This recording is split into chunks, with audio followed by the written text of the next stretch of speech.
नमस्कार दोस्तों। इस वीडियो में हम लोग कक्षा 12 की अनिवार्य हिंदी में वितान एक पुस्तक चलती है, उसमें तीसरा अध्याय है अपना अगला, ओम थानवी का अतीत के दबे पांव। उस अध्याय का संपूर्ण अध्ययन करेंगे। सबसे पहले अपन देखते हैं लेखक का परिचय। ओम थानवी का जन्म देखिए 1 अगस्त 1957 को जोधपुर फलोदी में हुआ था। ठीक है। शिक्षा दीक्षा इनकी बीकानेर में हुई। राजस्थान विश्वविद्यालय में से ये इन्होंने व्यवसायिक और प्रशासन में एमकॉम किया, यानी कॉमर्स के स्टूडेंट थे। एडिटर्स गिल्ड ऑफ इंडिया के महासचिव भी रहे हैं ये। 1980 से 1989 तक 9 वर्ष तक उन्होंने राजस्थान पत्रिका के पत्रकार के रूप में भी कार्य किया था। इतवारी पत्रिका के संपादक ने उन्हें साप्ताहिक को एक विशेष प्रतिष्ठा दिलाई थी। एक इतवारी पत्रिका थी, इसमें सजग और बौद्धिक समाज में इतवारी पत्रिका ने अपने दौर में एक विशेष स्थान बनाया था और अपने सामाजिक और सांस्कृतिक सरोकारों के लिए जाने माने जाते हैं ये।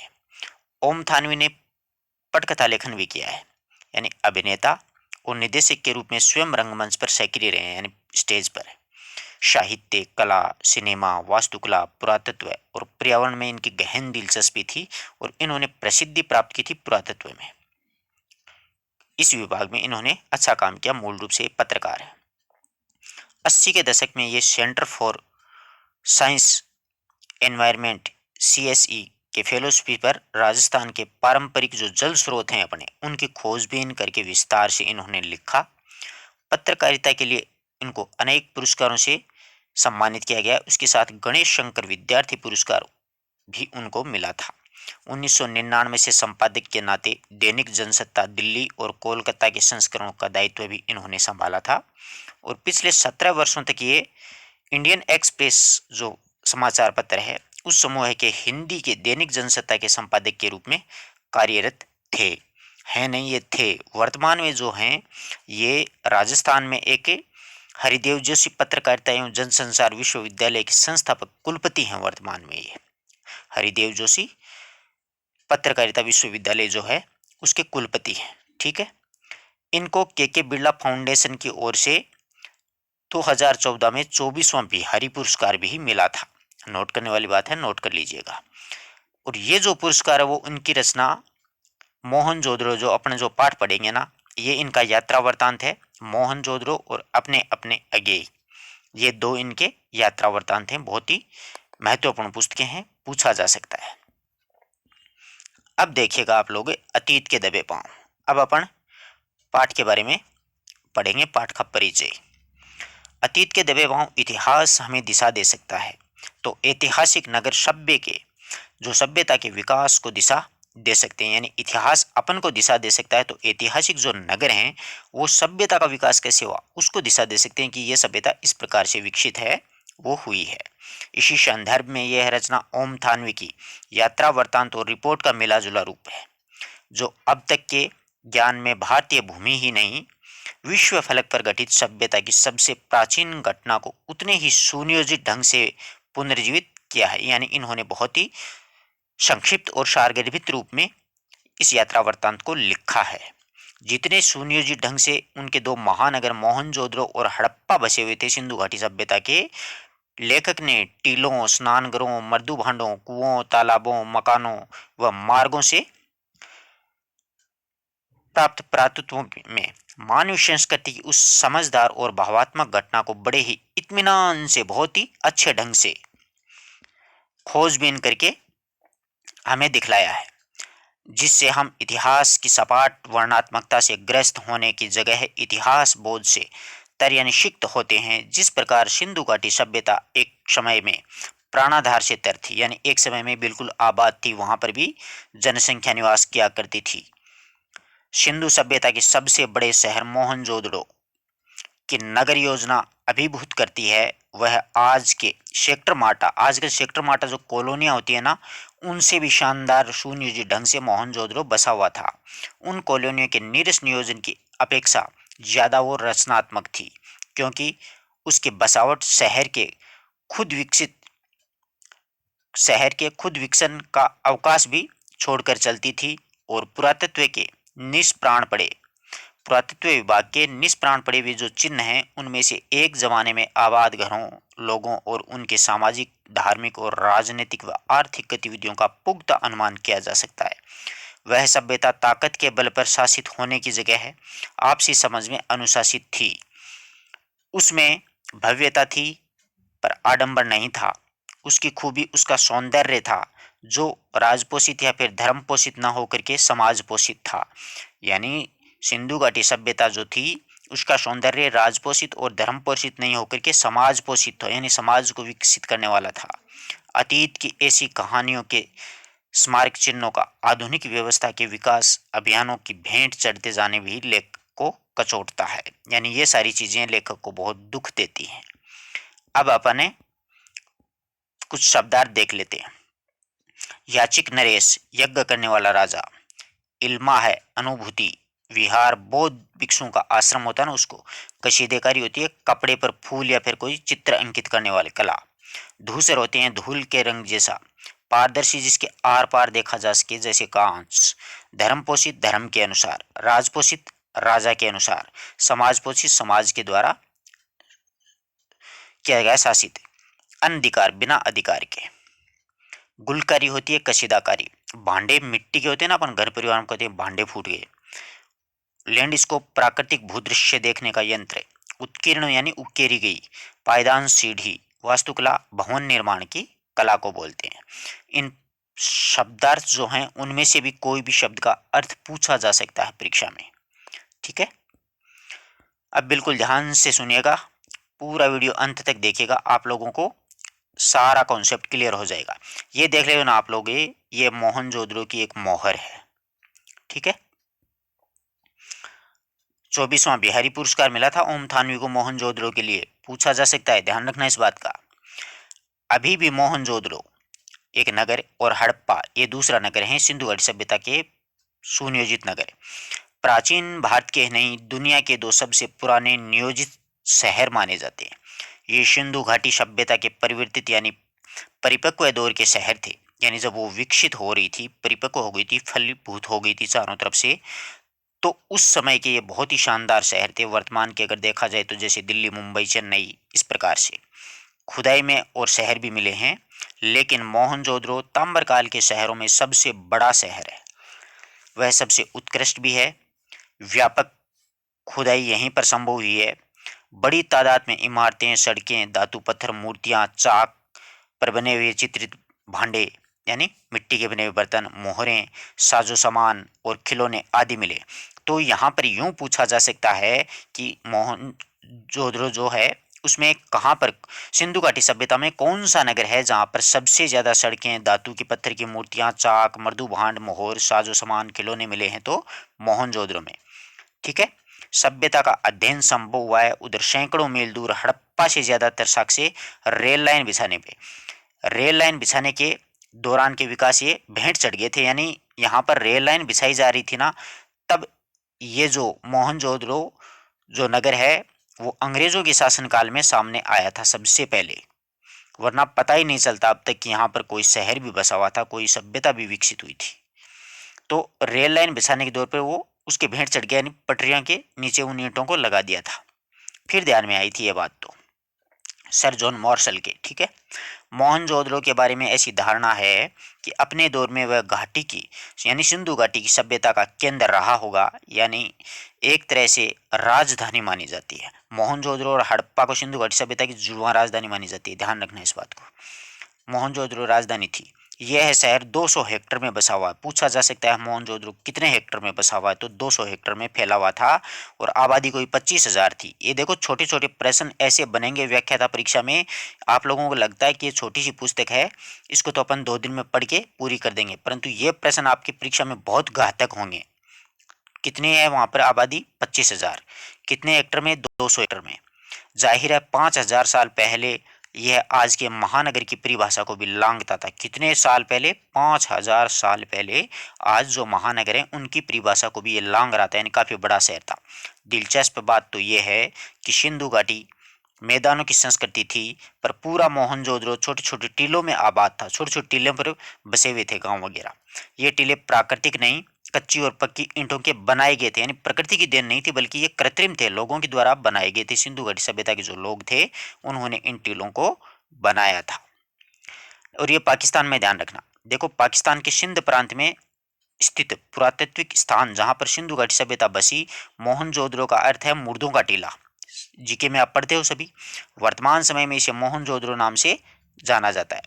पाकिस्तान के पंजाब प्रांत का पुरातात्विक स्थल जहां पर सिंधु घाटी सभ्यता का दूसरा प्रमुख नगर था वो था हड़प्पा। ठीक है।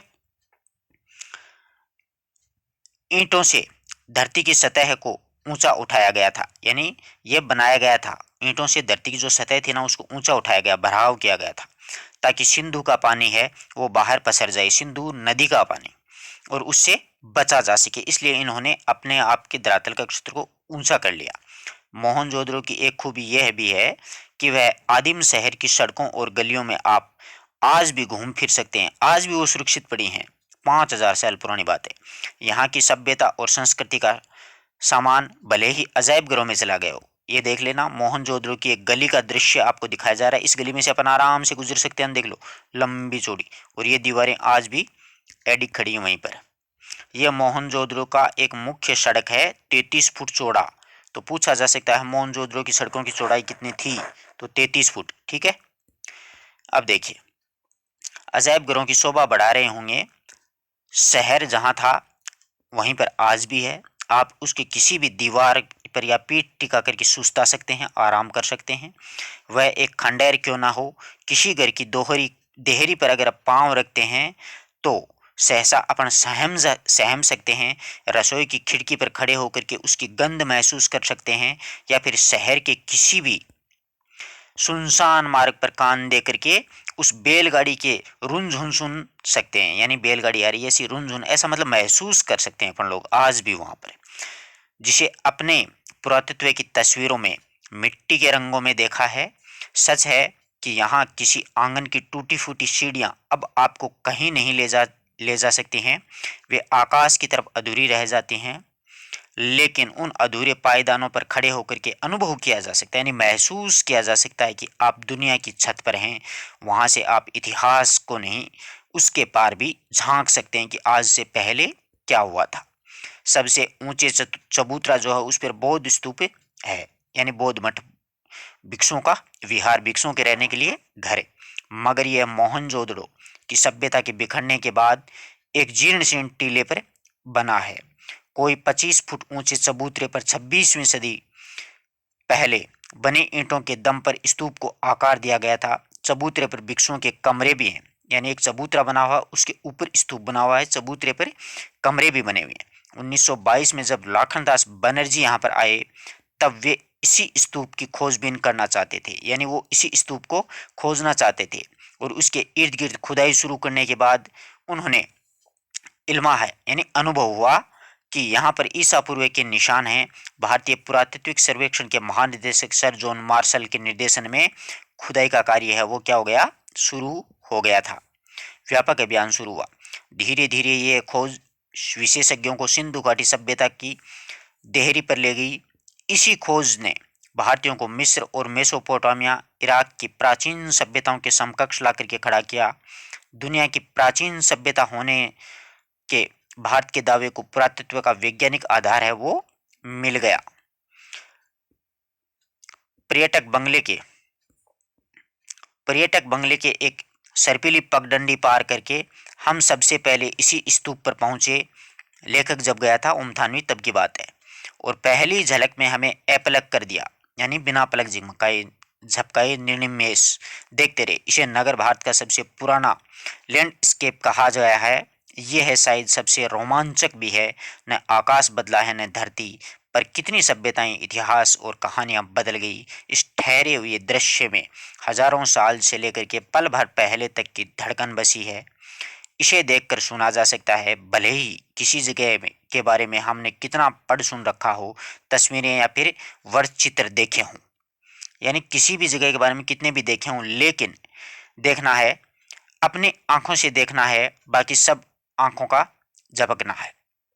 जैसे यात्रा अपने पांव पर चलना है, बाकी सब तो कदम ताल है। यानी इस यात्रा को बिल्कुल आराम से देखना है, पूरी सभ्यता के पूरे खंडहरों को, एक एक चीज को महसूस करना है। लेखक का कहने का मतलब यही है। मौसम जाड़े का था, सर्दी के समय में गए थे लेखक, पर दोपहर की धूप जो थी वो बहुत कड़ी थी। सारे आलम पूरे परिवेश को जैसे एक फीके रंग में रंगने की कोशिश करती हुई। यह इलाका राजस्थान से बहुत मिलता जुलता है, क्योंकि रेतीली मिट्टी है वहाँ पर, रेत के टीले नहीं, खेतों का हरापन यहाँ है। यहाँ पर सिंधु नदी के कारण खेत हरे भरे थे, मगर बाकी पूरा खुला आकाश, सूना परिवेश, धूल बबूल, ज्यादा ठंड ज्यादा गर्मी, सब राजस्थान वाली प्रकृति है वहां पर। मगर यहाँ की धूप का मिजाज कुछ अलग है। राजस्थान की धूप पारदर्शी यानी आर पार देखा जा सकता है, बल्कि सिंधु की धूप चौंधिया जाती है। पूछा जा सकता है कि सिंधु की धूप कैसी है? चौंधिया जाती है यानी आंखें वो पूरी से नहीं खुल पाती हैं। तस्वीर उतारते वक्त आप कैमरे में जरूरी पुर्जे न घुमाएं तो ऐसा जान पड़ेगा कि दृश्यों के रंग उड़ गए हैं, यानी दृश्य हैं जो छायाचित्र हैं उनके रंग उड़ गए हैं। पर इससे एक फायदा ये हुआ, हमें हर दृश्य पर नजरें दोबारा फिरानी पड़ी। इस तरह बार बार निहारें तो दृश्य जेहन में ठहरते यानी अपने दिमाग में ठहरते, मानो तस्वीर देख करके उसकी याद ताज़ा करने की कभी जरूरत ही न पड़े। स्तूप वाला चबूतरा मोहनजोदड़ो के सबसे खास हिस्से में एक सिरे पर स्थित है। इस हिस्से को प्राकृतिक विद्वानों ने क्या कहा है? गढ़ कह करके पुकारा है। तो पूछा जा सकता है जहां पर स्तूप बना था उसको क्या कहा गया है? तो गढ़ कहा गया।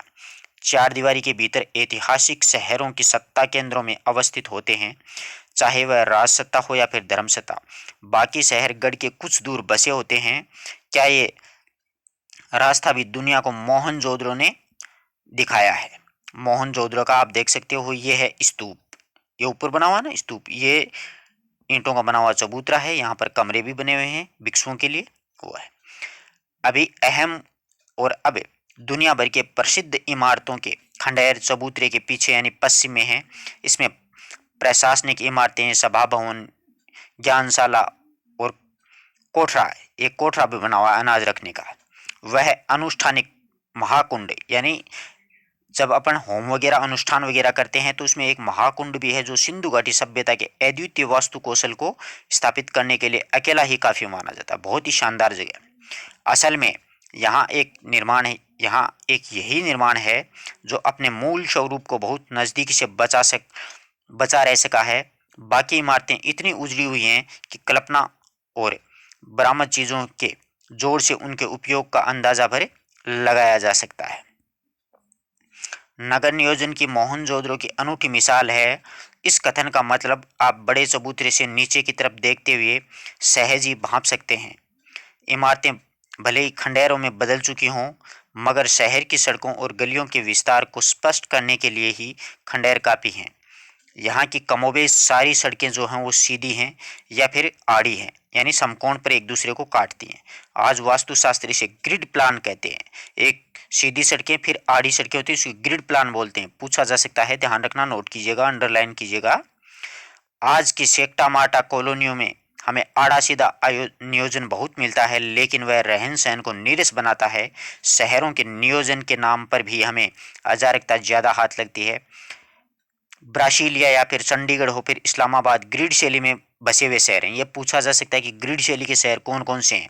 ब्रासीलिया, चंडीगढ़ और इस्लामाबाद, जो आधुनिक नगर नियोजन के प्रतिमान ठहराए जाते हैं, लेकिन इनकी बसावट शहर के खुद विकसने का जितना अवकाश छोड़ती है, इस पर बहुत शंका प्रकट की जाती है। मोहनजोदड़ो की साक्षर सभ्यता एक सुसंस्कृत समाज की स्थापना थी, लेकिन इसमें नगर नियोजन और वास्तुकला की आखिर कितनी भूमिका थी? स्तूप वाले चबूतरे के पीछे गढ़ और ठीक सामने उच्च वर्ग की बस्ती, उसके पीछे 5 किलोमीटर दूर सिंधु बहती है। यानी कितने किलोमीटर दूर? 5 किलोमीटर दूर। यानी वो स्तूप बना हुआ था ना जिसको पीछे गढ़ था, उसके 5 किलोमीटर दूरी पर पूर्व से इस बस्ती के दक्षिण की तरफ नजर दौड़ाए हुए पूरा पीछे घूम जाएं तो आपको मोहनजोदड़ो के खंडहर हर जगह दिखाई देंगे। दक्षिण में टूटे फूटे घरों का जमघट है, वह कामगारों की बस्ती है। कामगारी मतलब जो मजदूर वर्ग है उनकी बस्ती है। ऐसा कहा जा सकता है इतर वर्ग की संपन्न समाज में वर्ग भी होंगे, लेकिन निम्न वर्ग यहाँ नहीं था। कहते हैं कि निम्न वर्ग के घर इतनी मजबूत सामग्री के नहीं रहे होंगे कि 5,000 साल टिके हों, यानी पैसे वालों के घर बचे हैं बस। इनकी बस्तियां और दूर रही होंगी, यानी जो गरीब थे वो दूर बसते थे। और कि 100 साल में अब तक इस इलाके में 1/3 हिस्से की खुदाई हो पाई है, यानी 1/3 हिस्से की खुदाई हुई है अभी तक, और अब वह भी बंद हो चुकी है। अब उसको बंद कर दिया गया है उस खुदाई को। हम पहले स्तूप के टीले से महाकुंड के विहार की दिशा में उतरे। सबसे पहले लेखक का वो टीला जो था उसके महाकुंड की दिशा में उतरते हैं। दाईं तरफ एक लंबी गली दिखती है और इसके आगे महाकुंड है। पता नहीं सायास या फिर संयोग से धरोहर के प्रबंधकों ने उस गली का नाम देव मार्ग रखा। उस गली का क्या नाम लिखा था? देव मार्ग, डिविनिटी स्ट्रीट। माना जाता है कि उस सभ्यता के सामूहिक स्नान किसी अनुष्ठान का अंग होगा, यानी सभी लोग एक साथ स्नान करते थे, कोई अनुष्ठान होगा, उनका कोई यज्ञ का ऐसा प्रकार रहा होगा। कुंड करीब 40 फुट लंबा, 25 फुट चौड़ा था। इसकी लंबाई चौड़ाई याद रखना, परीक्षा में ऐसे पूछ लेता है कई बार। 40 फुट लंबा था, 25 फुट चौड़ा था। गहराई 7 फुट की थी उसकी। कुंड में उत्तर और दक्षिण की सीढ़ियां उतरती हैं और उसके 3 तरफ साधुओं के कक्ष बने हुए हैं। उत्तर में 2 5 के 8 स्नानघर बने हुए हैं और उसमें किसी का द्वार दूसरे के सामने नहीं खुलता है। सिद्ध वास्तुकला का यह भी एक नमूना अपने सामने प्रस्तुत है। यह है मोहनजोदड़ो का प्रसिद्ध जल कुंड। इस प्रकार से बना हुआ है पूरा। इस कुंड में खास बात पक्की ईंटों का जमाव है। कुंड का पानी रिस न सके और बाहर का अशुद्ध पानी है वो कुंड में न आए, और इसके लिए कुंड के तले में और दीवारों पर ईंटों के बीच चूने और चिरोड़ी के गारे का इस्तेमाल है वो किया गया है। पार्श्व यानी बगल की जो दीवार है उसके साथ दूसरी दीवार भी खड़ी की गई है। इसमें सफ़ेद डामर का प्रयोग किया गया है। कुंड के पानी के बंदोबस्त के लिए एक तरफ कुआं बना हुआ है कि कुंड में पानी कैसे आएगा। दोहरे घेरे वाला अकेला कुआं है और इसे भी कुंड के पवित्र या फिर अनुष्ठानिक होने का प्रमाण माना गया है। ये भी यानी कोई अनुष्ठान में काम आता था। कुंड के पानी को बाहर बहाने के लिए नालियां बनी हुई हैं। उनकी खासियत ये है कि ये भी पक्की ईंटों से बनी हैं और ईंटों से ढकी हुई भी हैं। यह नालियां ओपन नहीं है, खुली नहीं है, ढकी हुई नालियां बनी हुई हैं। जल की निकासी के लिए उन्नत प्रबंध जो कि सिंधु सभ्यता की अनूठी विशेषता। ये देखो, ये नाली बनी हुई है बाहर पानी निकालने के लिए। पक्की और आकार में स्वरूप में धूसर ईंटें तो सिंधु घाटी सभ्यता का विशिष्ट पहचान मानी गई है। ढकी हुई नालियों का उल्लेख भी पुरातत्विक विद्वान और इतिहासकार जोर देकर करते हैं। पानी निकासी का ऐसा सुव्यवस्थित बंदोबस्त इससे पहले के इतिहास में नहीं मिलता है। महाकुंड के बाद हमने गढ़ की परिक्रमा की और कुंड दूसरी तरफ विशाल कठोर है। कर के रूप में हासिल अनाज यानी टैक्स, कर होता है ना, टैक्स के रूप में शायद यहाँ जमा किया जाता था। इसके निर्माण रूप खास करके चौकियों और हवादारियों को देख करके ऐसा कयास अनुमान लगाया जाता है कि यहाँ 9 चौकियों की 3 कतारें हैं। उत्तर में एक गली है जहाँ पर बैलगाड़ियों का जिनके प्रयोग के साक्ष्य मिले हैं ढुलाई के लिए काम आते थे, यानी यातायात के साधन के लिए आवागमन होता था। ठीक इसी तरह का कठोर कोठरा है। इसी प्रकार का कोठरा हड़प्पा में भी पाया गया, एक कोठरा जिसमें अनाज रखा जाता था। अब ये जग जाहिर है कि सिंधु घाटी सभ्यता के दौर में व्यापार नहीं, उन्नत खेती भी थी। यानी व्यापार नहीं था, व्यापार ही नहीं बल्कि एक उन्नत खेती भी वहां पर होती थी। व्यापार तो वो करते ही करते थे, साथ में खेती भी करते थे। वर्षों से ये माना जाता रहा है कि सिंधु घाटी सभ्यता के लोग अन्न उपजाते नहीं थे। वर्षों से ये बात मानते थे लोग कि ये अन्न पैदा नहीं करते थे, जबकि वो करते थे, उसका आयात करते थे यानी खरीदते थे। नई खोज से इस ख्याल को निर्मूल साबित कर दिया। नई खोज हुई कि यहाँ पर खेती होती थी, बल्कि अब कुछ विद्वान मानते हैं वह मूलतः खेतियर और पशुपालक सभ्यता थी। यानी सिंधु घाटी सभ्यता खेतियर और पशुपालक सभ्यता थी। लोहा शुरू में नहीं था, पर पत्थर और तांबे की बहुतायत थी। पत्थर और तांबा खूब था। तांबा यहाँ से गणेश्वर से जाता था। पत्थर सिंधु में ही था, तांबे की खाने राजस्थान में यानी गणेश्वर में, यहाँ से निर्यात होता था।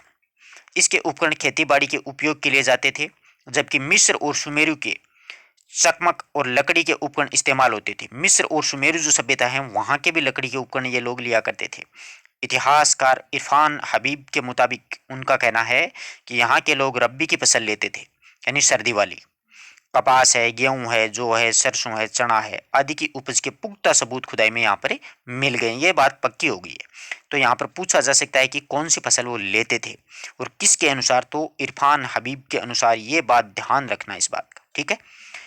वह सभ्यता का तरयुग था, धीरे धीरे सूखे में डल गया। उस समय मतलब रबी की फसल होती थी तो बिल्कुल विकसित थी, परंतु धीरे धीरे इसका अवसान हो गया। विद्वानों का यह मानना है कि यहाँ पर ज्वार है, बाजरा, रागी की उपज भी होती थी और लोग खजूर, खरबूजे और अंगूर उगाते थे। झाड़ियों से बेर जमा करते थे। कपास की खेती भी होती थी। कपास को छोड़कर बाकी सबकी बीज मिले हैं, यानी कपास को छोड़ी सारे बीज मिले। उन्हें परखा गया है। कपास के बीज तो नहीं है पर सूती कपड़ा एक मिला है। ये दुनिया में सूत के दो सबसे पुराने नमूने थे, उनमें से एक था। एक तो सिंधु घाटी सभ्यता में मिला है और दूसरा कपड़ा है वो 3000 ईसा पूर्व का जॉर्डन में मिला। अच्छा कथन है। व्याख्याता में ऐसा प्रश्न पूछा जा सकता है कि सिंधु घाटी सभ्यता में जो सूती कपड़ा मिला था पहला, तो दूसरा कहाँ मिला, तो जॉर्डन में। इन चीजों को आप नोट करते जाइएगा। देखो ऐसे प्रश्न परीक्षा में बहुत बड़ी मार करेंगे। मोहनजोदड़ो में सूत की कताई बुनाई के साथ रंगाई भी होती थी। रंगाई का एक छोटा सा कारखाना खुदाई में माधव स्वरूप वत्स को मिला है। अब ये पूछा जा सकता है कि रंगाई का छोटा सा कारखाना किसको मिला है, तो माधव स्वरूप वत्स को। छाल्टी लीलन जिसको बोलते हैं ना, यानी ऊन। छाल्टी लीलन यानी ऊन को कहते हैं। यहाँ पर सुमेर से आयात होती थी। शायद सूत को सूत उसको निर्यात होता था। सूत ये बेचते थे और ऊन वो बेचते थे। आदान प्रदान होता रहता था। वर्तमान में भी ये चल रहा है तो उस जमाने में भी चलता था। जैसा कि बाद में सिंधु के मध्य एशिया और यूरोप को सदियों हुआ है। प्रसंगवश मेसोपोटामिया के शिलालेखों में मोहनजोदड़ो के लिए मेहुला शब्द का प्रयोग, संभावित प्रयोग किया गया है। बहुत अच्छा कथन है कि मेसोपोटामिया के शिलालेख जो थे वहां पर सिंधु घाटी सभ्यता के लिए यानी मोहनजोदड़ो के लिए कौन से शब्द का प्रयोग किया गया है, तो मेलुहा। ये बहुत अच्छा प्रश्न है, बहुत शानदार प्रश्न है व्याख्याता भर्ती के लिए। मेलुहा, ध्यान रखिएगा। मेसोपोटामिया के शिलालेखों में मोहनजोदड़ो का नाम मेलुहा। महाकुंड के उत्तर पूर्व में एक बहुत लंबी सी इमारत के अवशेष है।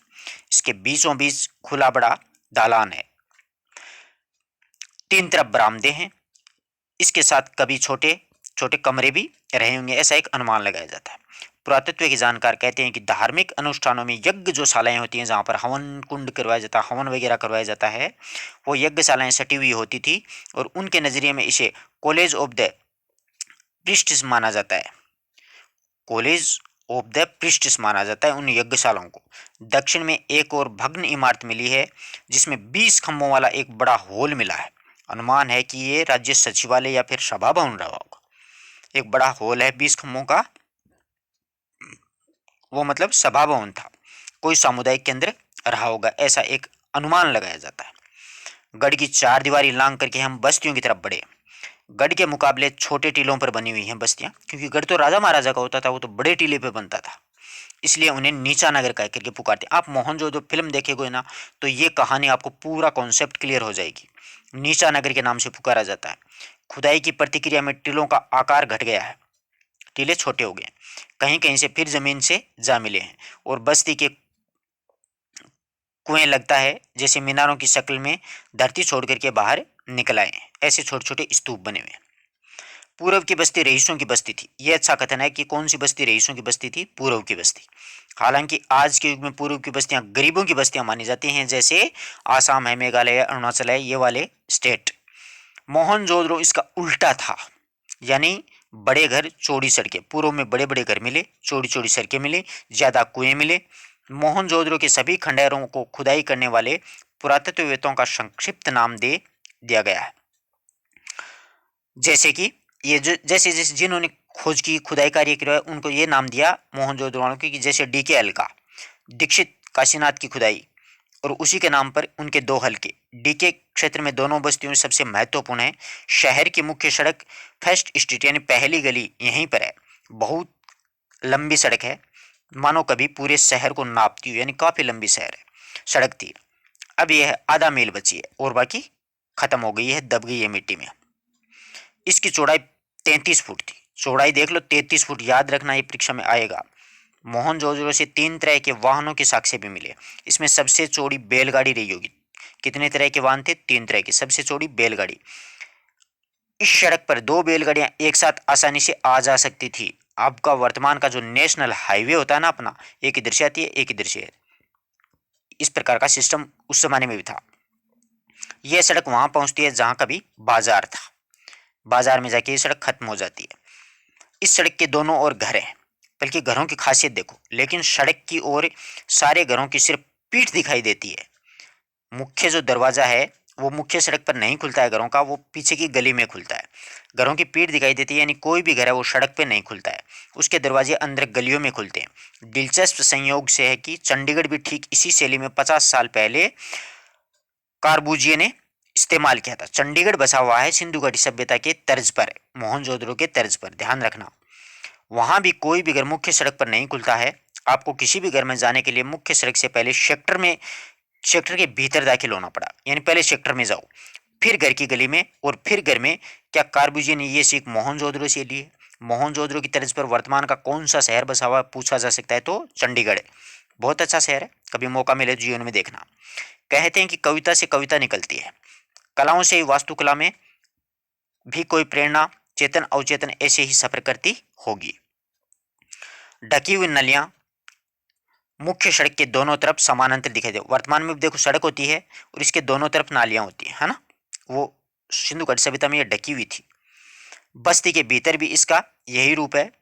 हर घर के में एक स्नान घर बना हुआ है, नहाना धोना तो करते ही थे वो। घरों के भीतर से पानी या फिर मेल की नालियां बाहर होदी तक आती थी, और फिर ये सारी नालियों के एक जाल में जुड़ जाती थी, और बाद में कहीं कहीं वे खुली भी हैं, पर ज्यादातर सारी नालियां क्या है, बंद हैं। यानी वर्तमान का जो सीवरेज वाला लफड़ा चल रहा है ना, सीवरेज आप लाइन जानते हो, सारे कॉलोनी की नालियां एक साथ है, मुख्य सड़क की जो मोटा नाला होता है उसमें आके जुड़ जाती हैं, वैसी स्थिति यहाँ पर थी। स्वास्थ्य के प्रति ये लोग मोहनजोदड़ो के बासिंदों के सरोकारों का यह बेहतर उदाहरण है। बस्ती के भीतर छोटी सड़कें हैं और उनसे छोटी गलियां भी हैं। छोटी सड़कें 9 से 12 फुट चौड़ी हैं। छोटी सड़कें कितनी हैं? 9 से 12 फुट चौड़ी। इमारतों से पहले जो चीज़ दूर से ध्यान खींचती है वह है कुओं का प्रबंध। ये कुएं भी पकी हुई एक ही आकार की ईंटों से बने हुए हैं। इतिहासकारी ने क्या कहते हैं, अब देखो, स्वास्थ्य के प्रति ये लोग बहुत सजग थे। वो कैसे थे? नालियां बिल्कुल ढकी हुई थी, उनकी नालियां खुली नहीं थी, तो जिससे मच्छर वच्छर गंदगी है वो बाहर नहीं फैलती थी, ये बिल्कुल स्वस्थ रहते थे। इतिहासकार कहते हैं कि सिंधु घाटी सभ्यता जो है वो संसार में पहली ज्ञात संस्कृति है जहां कुएं खोद करके भूजल तक पहुंचती है, यानी कुओं का उनको नॉलेज था। उनके मुताबिक केवल मोहनजोदड़ो में 700 के करीब कुएं हैं। पूछा जा सकता है मोहनजोदड़ो में कितने कुएं मिले, तो 700। ऐसे प्रश्नों को अंडरलाइन करते जाइएगा, आपके लिए बहुत फायदेमंद होंगे ये। नदी, कुएं, कुंड, स्नानघर और बेजोड़ पानी निकासी। क्या सिंधु घाटी सभ्यता को हम जल संस्कृति कह सकते हैं? यानी सब कुछ है, इसलिए अपन इसको जल संस्कृति भी कह सकते हैं। मोहनजोदड़ो देखो कुओं, ये कुआं है इस प्रकार का। बड़ी बस्ती के पुरातत्व शास्त्री काशीनाथ दीक्षित के नाम पर एक हल्का है, डीकेजी कहलाता है। काशीनाथ दीक्षित यानी डीकेजी, ठीक है। इसके घरों की दीवारें ऊंची और मोटी हैं। मोटी दीवारों का अर्थ यह लगाया जाता है कि इसकी दूसरी मंजिल भी रही होगी, यानी चौड़ी दीवार थी दूसरी मंजिल। आजकल ऐसा नहीं है कि सरिये डाल करके एक पिलर पे मंजिल खड़ी कर दी, वो पूरी दीवार को मोटा करते थे, पूरी मजबूती। कुछ दीवारों में छेद हैं, जो संकेत ये है कि दूसरी मंजिल उठाने के लिए शायद ये सहतीरों की जगह काम में लिए गए होंगे। और सभी घर ईंटों के हैं, एक ही आकार की ईंटें हैं, 1:2:4। ये अनुपात याद रखना, सिंधु घाटी सभ्यता की ईंटों के अनुपात 1:2:4। सभी भट्टी में पकी हुई हैं। हड़प्पा से हट करके जहां पक्की और कच्ची ईंटों का मिला जुला निर्माण उजागर हुआ है, मोहनजोदड़ो के पत्थरों का प्रयोग मामूली हुआ है। मोहनजोदड़ो में पत्थर नाम मात्र के लगाए हैं, कोई नींव में लगा दिए हैं तो बात अलग है, और बाकी ईंटों से बना है। कहीं कहीं नालियां भी अनगढ़ पत्थरों से ढकी हुई दिखाई देती हैं। इन घरों में दिलचस्प बात यह होती है कि सामने की दीवार में केवल प्रवेश द्वार बना हुआ है, कोई खिड़की नहीं है। सामने की दीवार में सिर्फ एक गेट मिलेगा आपको। खिड़कियां शायद ऊपर की दीवार में रहती हूँ, यानी दूसरी मंजिल पर। बड़े घरों के भीतर आंगन के चारों तरफ बने हुए कमरों में खिड़कियां जरूर हैं। बड़े आंगन वाले घरों के बारे में ऐसा समझा जाता है कि वहां कुछ उद्यम होता होगा, यानी कोई उद्योग धंधा चलता था। कुमारी का काम या फिर धातु का कर्म। हालांकि सभी घर खंडहर हैं और दिखाई देने वाली चीजों में हम सिर्फ अंदाजा लगा सकते हैं कि यहाँ पर ये उद्योग धंधा रहा होगा, है ना।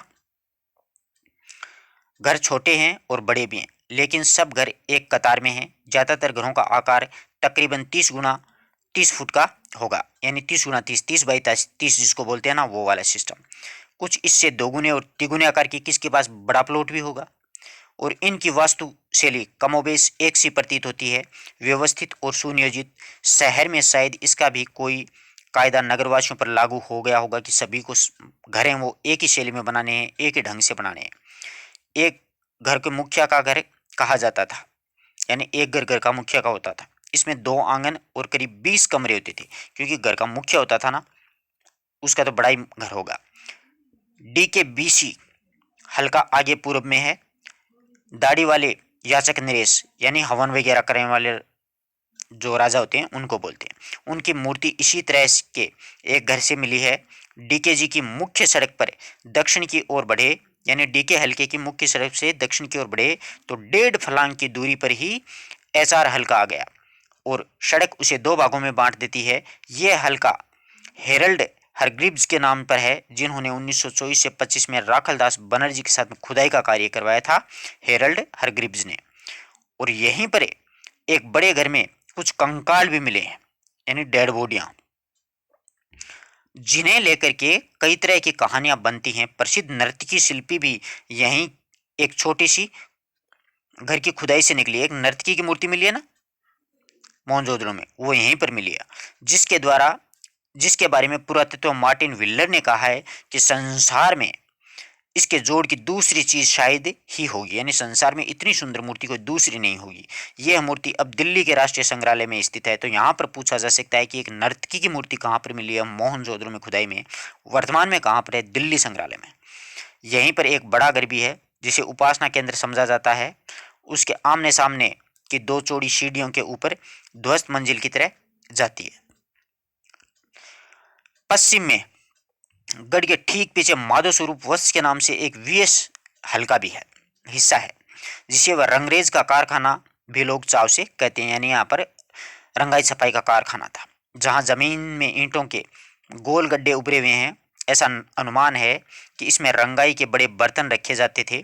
2 कतारों में 16 छोटे 1 मंजिल का मकान है। एक कतार मुख्य सड़क पर है, दूसरी पीछे की छोटी सड़क पर है।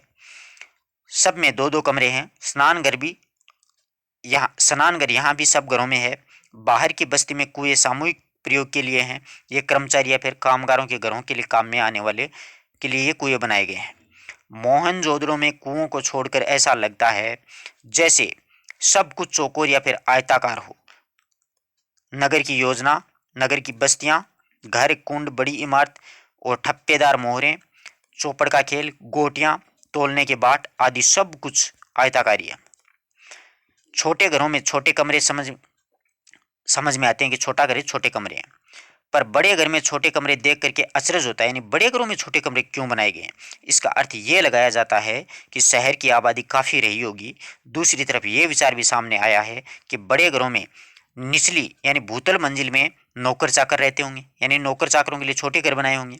ऐसा अमेरिकी नृत्यशास्त्री ग्रेगरी पोशेल का मानना है। बड़े घरों के आंगन में चौड़ी सीढ़ियाँ हैं। कुछ घरों में ऊपर की मंजिल के निशान हैं पर सीढ़ियाँ नहीं हैं। ऊपर के मंजिल के निशान तो जरूर, परंतु वहाँ पर सीढ़ी नहीं बनाई गई है। और ये जो नौकर वाला जो विचार है वो अमेरिकी नृत्यशास्त्री ग्रेगरी पोशेल का मानना है। अच्छा कथन है, ठीक है। शायद यहाँ पर लकड़ी की सीढ़ियाँ रही हों जो कालांतर में नष्ट हो गई हों। संभव है कि ऊपर की मंजिल में ज़्यादा खिड़कियाँ, झरोखे और साज सज्जा रही हो। लकड़ी का इस्तेमाल भी बहुत संभव है पूरे घर में होता हो। कुछ घरों में बाहर की तरफ सीढ़ियों के संकेत हैं। यहाँ शायद ऊपर और नीचे अलग अलग परिवार रहते होंगे। आजकल भी रहते हैं, उस जमाने में रहते होंगे। छोटे घरों में बस्ती में छोटी संकरी सीढ़ियाँ हैं। इसके पायदान भी ऊंचे हैं। ऐसा जगह की तंगी की वजह से भी हो सकता है, यानी जगह ना हो, प्लाट छोटा हो अगले के पास में। गौर किया जाए तो मोहनजोदड़ो के किसी घर में खिड़कियों पर दरवाजों पर छज्जों के चिन्ह नहीं है। गर्म इलाकों के घरों में छाया के लिए ये आम प्रावधान होता है। क्या उस वक्त यहाँ इतनी कड़ी धूप नहीं पड़ती होगी। मुझे मोहनजोदड़ो की जानी मानी मोहरों में पशु याद हो आए। शेर, हाथी, गेंडा इस मरुभूमि में हो नहीं सकते। क्या उस वक्त यहाँ पर जंगल भी थे? यह तथ्य स्थापित हो चुका है कि यहाँ अच्छी खेती होती थी। पुरातात्विक शिरीन रत्नाकर का मानना है कि सिंधुवासी कुओं से सिंचाई कर लेते थे। दूसरे, मोहनजोदड़ो की किसी खुदाई में नहर होने के प्रमाण नहीं मिले। अच्छा कथन है कि सिंधु घाटी सभ्यता में किसके प्रमाण नहीं मिले, तो नहर नहीं थी वहां पर। यानी बारिश उस काल में काफी होती थी। क्या बारिश घटने और कुओं के अत्यधिक इस्तेमाल से भूजल भी पहुंच से दूर चला गया? क्या पानी के अभाव में यह इलाका उजाड़ और उसके साथ में सिंधु घाटी की समृद्ध सभ्यता भी उजड़ गई होगी? ऐसा अनुमान लगाया जाता है। मोहनजोदड़ो में उस रोज हवा बहुत तेज चल रही थी जब लेखक गए थे। किसी बस्ती के टूटे फूटे घर के दरवाजे या फिर खिड़की के सामने से हम गुजरते तो साए साए की ध्वनि में हवा की लय साफ पकड़ में आती थी। वैसे ही जैसे सड़क पर किसी वाहन के गुजरते हुए किनारे की पटरी के अंतरालों में रह रह करके हवा में लयबद्ध थपेड़े सुनाई पड़ते हैं, सुने घरों की हवा की लय और ज्यादा गूंजती है। इतने ही कानों को अंधेरा भी सुनाई दे रहा है। यहाँ पर एक घर से दूसरे घर में जाने के लिए आपको किसी घर से वापस बाहर नहीं जाना पड़ेगा, क्योंकि ये खंडेर थे। आखिर सब खंडेरी थे, सब कुछ घुला मिला था।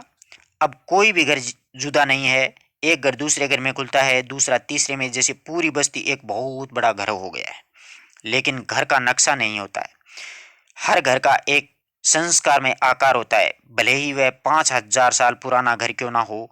हम में कमोबेश हर कोई पांव बिल्कुल आहिस्ता से उठाते हुए एक घर से जैसे दूसरे घर में बेहद धीमी गति से दाखिल होता था, मानो मन ही मन अतीत के निहारने की जिज्ञासा ही न हो, और किसी अजनबी घर में अंधिकार चहलकदमी का अपराध बोध भी हो। जैसे किसी पराये घर में पिछवाड़े से चोरी छिपे घुस आए। सब जानते हैं यहाँ अब कोई बसने नहीं आएगा, लेकिन यह मोहनजोदड़ो के पुरातात्विक अभियान की ही खूबी थी कि मिट्टी के इंच दर इंच कंघी करके इस कदर शहर उसकी गलियों और घरों में ढूंढा और सहेजा गया है कि यह एहसास हर वक्त आपके साथ रहता है।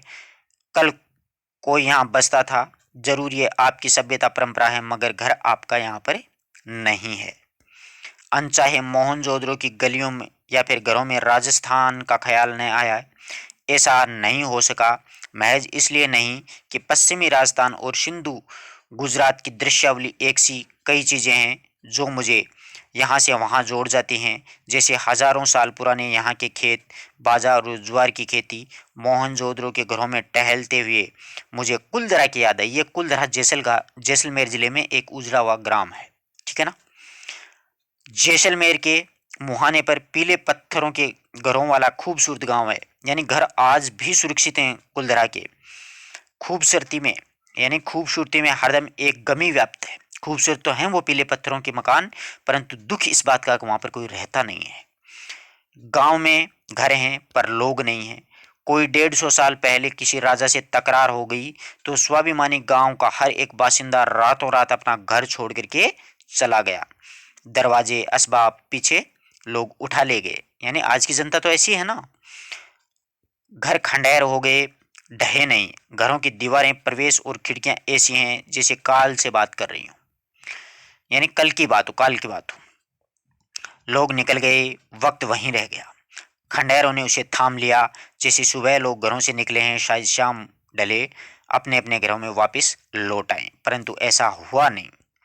राजस्थान ही नहीं, गुजरात है, पंजाब है, हरियाणा में भी कुएं, कुंड, गली कूचे, कच्ची पक्की ईंटों के कई घर भी आज वैसे ही मिलते हैं जैसे हजारों साल पहले हुआ करते थे। जॉन मार्शल ने मोहनजोदड़ो पर 3 खंडों पर का एक विशद प्रबंध छपवाया था। 3 खंडों का।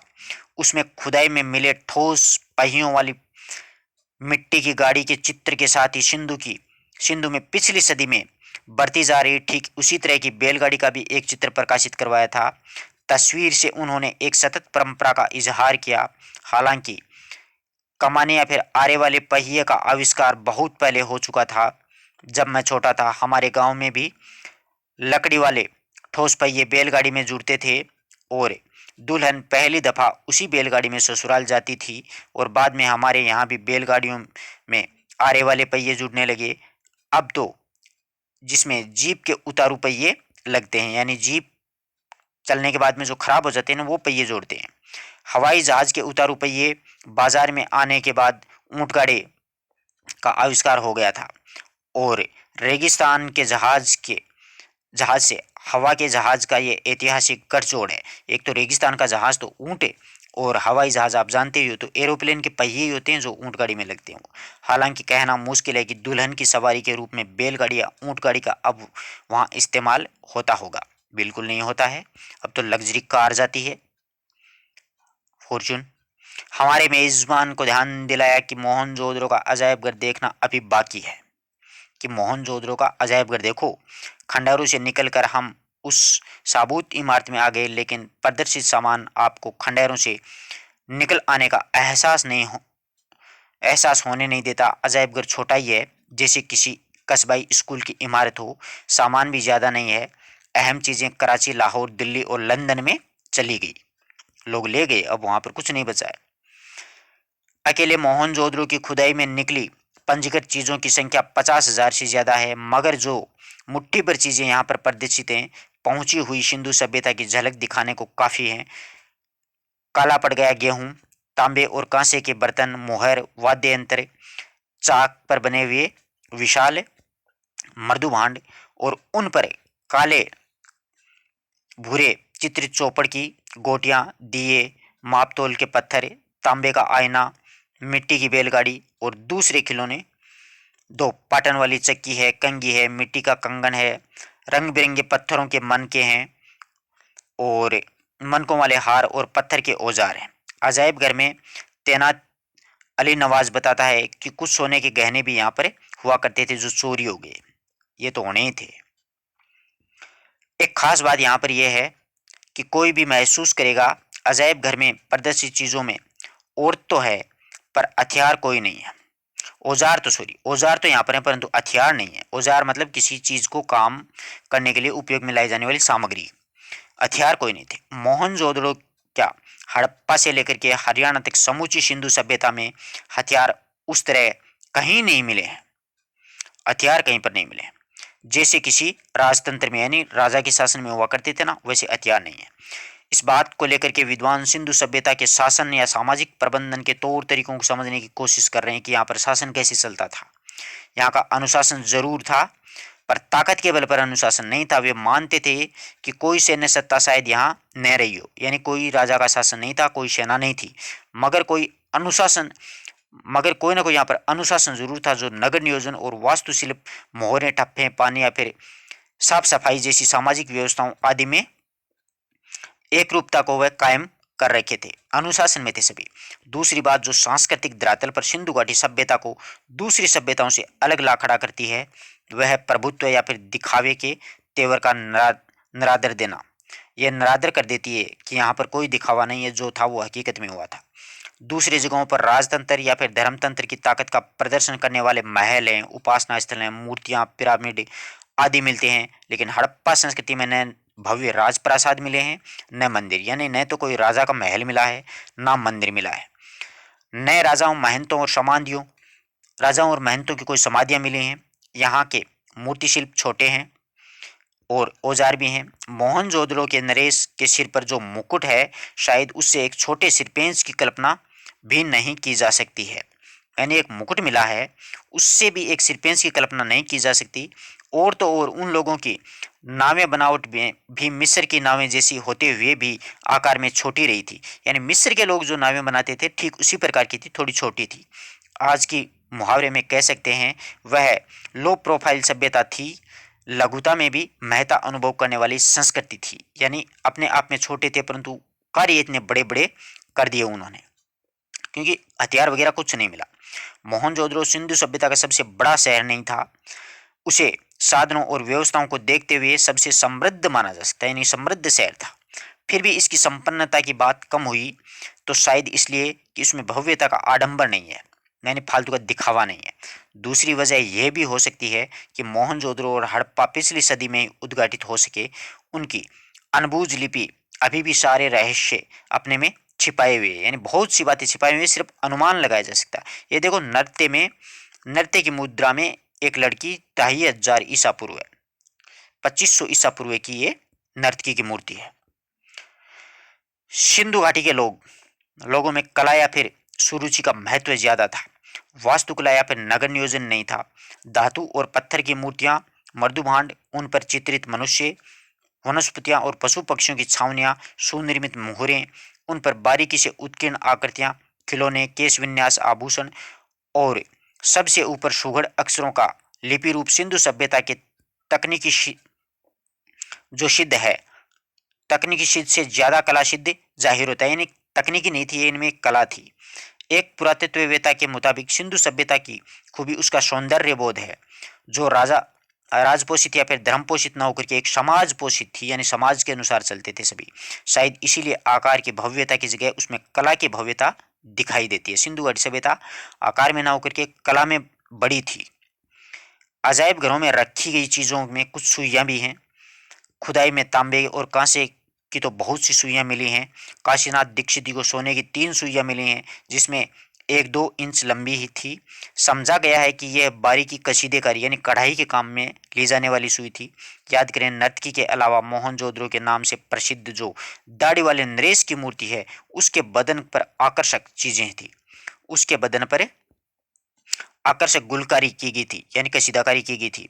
वाला दुसाला भी मिला है, एक कपड़ा आज छापे वाला कपड़ा अजरक सिंध की खास पहचान बन गया था, ये छापे वाला कपड़ा। पर कपड़े पर छपाई का आविष्कार बहुत बाद का है। खुदाई में सुइयों के अलावा हाथीदांत, तांबे के सुए भी मिले हैं। जानकार मानते हैं कि इसमें शायद दरियां बनाई जाती थी। हालांकि दरी का कोई नमूना या साक्ष्य हासिल नहीं हुआ है, एक अनुमान लगाया जाता है। शायद कभी हासिल ना हो, क्योंकि मोहनजोदड़ो में अब खुदाई बंद कर दी गई है। सिंधु के पानी के रिसाव से क्षार और दलदल की समस्या पैदा हो गई है। मौजूदा खंडहरों को बचा करके रखना ही अब अपने आप में बहुत बड़ी चुनौती है, क्योंकि सिंधु नदी का वो पानी है वो आने लग गया है। आशा करता हूँ पूरा अध्याय आपको बिल्कुल आराम से समझ में आया होगा। किसी प्रकार का कोई डाउट हो तो आप लोग पूछ सकते हो। अब इस संपूर्ण पाठ का अपन क्या करेंगे, सारांश पढ़ेंगे, देखिएगा। इसको आप नोट कीजिएगा, इन बिंदुओं को परीक्षा की दृष्टि से काफी महत्वपूर्ण है। अतीत के दबे पांव एक यात्रा वृत्तांत या रिपोर्ट है। विधा के रूप में अगर पूछ ले तो मोहनजोदड़ो 200 हेक्टेयर में फैला है, मैंने बताया आपको। आबादी यहाँ पर 85,000 थी, ठीक है। अच्छी तरीके से नोट करना इनको। मुख्य सड़क 33 फुट चौड़ी है, ये बिल्कुल सारी बातें पढ़ी पढ़ने भी। अब यह सड़क आधा मील बची है। 26 सदी पहले बने 25 फीट ऊंचे चबूतरे पर बौद्ध स्तूप को नगर भारत का सबसे पुराना लैंडस्केप कहा गया है। स्तूप को पुरातत्व के विद्वान गढ़ कहते हैं। स्तूप को पुरातत्व के विद्वान क्या कहकर के पुकारा है, गढ़ कहा उन्होंने। सन 1922 में लाखनदास बनर्जी यहाँ पर आए थे। राजस्थान की धूप की पारदर्शिता जबकि सिंधु की धूप है वो चौंधी आती है। सारी बातें मैंने बतलाई हैं पीछे। ब्रिसालिया की चंडीगढ़ और इस्लामाबाद ये किसमें बसे हुए हैं, ग्रिड प्रणाली में बसे हुए शहर हैं। वास्तुकार सड़क नियोजन को ग्रिड प्लान कहते हैं। आड़ी और टेढ़ी सड़कें एक दूसरे को यहाँ पर काटती हैं तो वो ग्रिड प्लान होता है। पूर्व की ओर उच्च वर्ग की बस्ती थी, जिसके पीछे 5 किमी दूर सिंधु नदी बहती थी। सारी चीजों को आप नोट कीजिएगा, बहुत महत्वपूर्ण है ये। पूर्व की बस्ती आज के विपरीत रईसों की बस्ती थी, यानी अब वर्तमान में जो पूर्व में वो तो गरीब हैं, बल्कि सिंधु घाटी सभ्यता में ये रईस थे। अब तक यहाँ 1/3 खुदाई हुई है। कितनी हुई है, 1/3। स्तूप के दाएं तरफ लंबी गली में देव मार्ग, जिसे डिविनिटी स्ट्रीट भी कहा गया है। महास्नान कुंड 40 फुट लंबा, 25 फुट चौड़ा, 7 फुट गहरा और उत्तर में 2-5 में 8 स्नानघर भी हैं यहाँ पर। कुंड के भीतर साधुओं के कक्ष भी मिले हैं। धूसर ईंटों से सिंधु सभ्यता की विशिष्ट पहचान है। कर का अनाज कोठरे में रखा जाता था। दीवारों पर ईंटों के बीच में चूने, सफेद डामर, चिरोड़ी और गारे का उपयोग होता था। सभी धूसर ईंटें आकार में समरूप थी। लोहा शुरू में नहीं था। पत्थर और तांबे की बहुतायत थी। तांबे की खाने कहाँ से थी, राजस्थान में। इरफान हबीब के अनुसार यहाँ के लोग रग्बी की फिसल लेते थे। सारी चीजें मैंने बताई हैं, फिर से दोहराव कर रहा हूं बस। उमैन ऊन जो है वो सुमेर से आयात होती थी। मेसोपोटामिया की सभ्यता मोहनजोदड़ो को मेलुहा शब्द का प्रयोग किया गया था। रंगाई का छोटा कारखाना माधुसूर वत्स को मिला है। छाल्टी यानी लीलन ऊन सुमेर से आयात होती थी, उसके बदले में सूत का निर्यात किया जाता था। यहाँ से सूत जाता था, वहां से ऊन आती थी। काशीनाथ दीक्षित के नाम से डी के नाम के 2 हल्के हैं। ये थोड़ा साफ नहीं है। ग्रहों की स्थिति, 1 मिनट देखिएगा। ग्रहों की स्थिति की शैली 50 साल पहले कार्बूजिए ने चंडीगढ़ में इस्तेमाल की थी। सिंधु घाटी सभ्यता वाली मोहनजोदड़ो में करीब 700 कुएं मिले हैं। ईंटों का अनुपात 1:2:4, सब चीजें मैंने बताई हैं। ज्यादातर घरों का आकार 30x30, 30x30 था। यहाँ पर नर्तकी की मूर्ति के बारे में मार्टिन विल्लर ने कहा है कि संसार में इसके जोड़ की दूसरी मूर्ति शायद नहीं मिलेगी। अमेरिका के ग्रेगिन पोशेल का मानना है कि बड़े घरों में के निचले मंजिल में नौकर चाकर रहते होंगे। ये बात मैंने नोट करवाई थी आपको। शिरीन रत्नाकर कहते हैं, उसके अनुसार कुओं से सिंचाई होती थी। जॉन मार्शल ने मोहनजोदड़ो के 3 खंडों में एक प्रबंध छपवाया था। हवाई जहाज का उतारू पहिया आज के छकड़े में लगाया जाता है। छकड़ा ऊंट गाड़ी को बोलते हैं। यहाँ की अहम चीजें कराची, लाहौर और दिल्ली, लंदन में चलेगी। कहाँ कहाँ चलेगी? कराची, लाहौर, दिल्ली और लंदन। अजायब घर में तैनात अली नवाज बताया करते थे, यहाँ पर सोने के गहने होते थे जो चोरी कर लिए गए थे। सिंधु सभ्यता राजपोषित, धर्म पोषित न होकर के समाज पोषित थी। अच्छा कथन है ये। काशीनाथ दीक्षित यहाँ पर सोने की 3 सुइयां खोजी थी, उनको 3 सुइयां मिली थी। पूरे अध्याय का बहुत अच्छी तरीके से अपन ने अध्ययन किया है। अगर किसी विद्यार्थी किसी प्रकार का कोई डाउट हो तो आप लोग पूछ सकते हैं। अंत में मैंने जो ये चीज़ें बतलाई हैं, वहाँ की आबादी कितनी है, कितने हेक्टर में वो बसा हुआ है, सड़कों की चौड़ाई वगैरह, वो काफ़ी महत्वपूर्ण है। आप लोग इनको बार बार रिवीजन कीजिएगा, आपको पूरा अध्याय आराम से समझ में आ जाएगा। एक बार पुस्तक से पढ़िएगा, एक बार वीडियो देख लीजिएगा। धन्यवाद दोस्तों।